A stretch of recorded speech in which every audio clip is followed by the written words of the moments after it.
The P0504 code indicates an AB brake light switch correlation. What does this mean?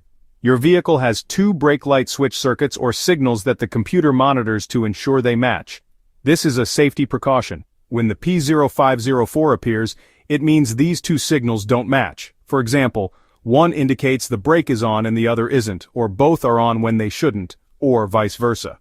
The most common symptoms are brake lights not working properly or not turning on, cruise control not engaging or disengaging, and in automatic vehicles, the shift lever may get stuck in park.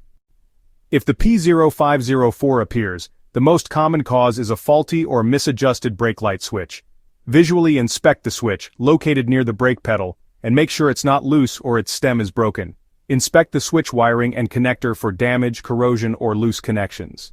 Sometimes a blown fuse related to the brake lights can also cause this code. Less common, but possible, is a problem with the engine control module itself. This code is an important safety warning. If the brake lights aren't working, your vehicle won't be visible to other drivers, dramatically increasing the risk of a rear-end collision. It can also affect other systems such as cruise control and the shift lock, compromising your safety and that of others.